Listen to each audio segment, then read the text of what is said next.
This video is for middle school teachers in preparation for our SAMR Blitz Walk-through week. I'll be sharing two links to these documents here prior to Walk-through week on the 17th through the 19th of February. I'll share the scheduled time and date for you to come to the Commons with your laptop fully charged and to have this second document link, which I'll provide for you, pulled up and ready to go. So this is your schedule, and then this is the actual form itself. Don't put anything in this form prior to your walkthrough because this is the actual form that we use to collect your school data. I'm just going to take you through the parts of this that might need some explanation prior to your walkthrough. Some of this is self-explanatory, and the parts that I think that might be a little challenging if you don't do this on a regular basis are here and then several below. So in this box, what you'll provide is the clear and obvious procedures and expectations on what the students are doing.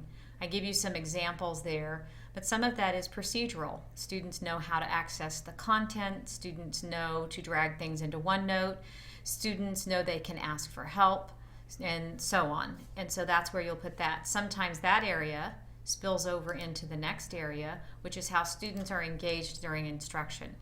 Now, what you'll put here is everything that you can that will help the teacher with feedback on how the students were engaged. So if the students are on task and engaged in that task, you'll put as much information as you can about what they're doing. Alternately, if there are students that are off task and it's blatant off task behavior and tasks, you'll document that here as well. You're a classroom teacher and you know that we can't always see things, and I think this information is helpful to the teachers. You'll check the boxes below that then, and then we get to the SAMR level.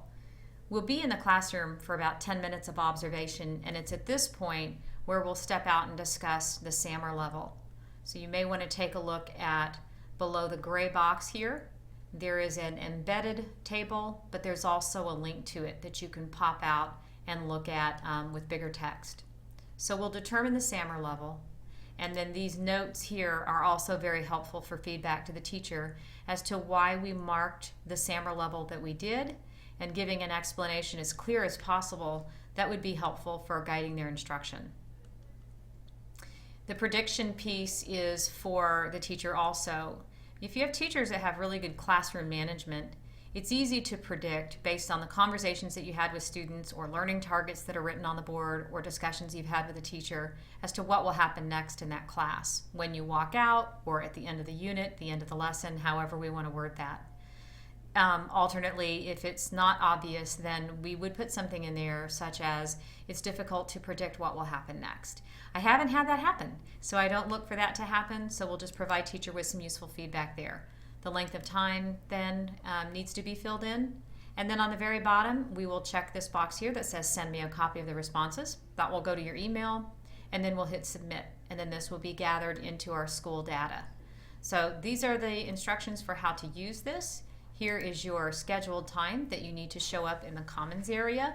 We'll show up at the top of the hour, just a few minutes after the bell has rung, and we'll all be ready to go for your SAMR walkthrough.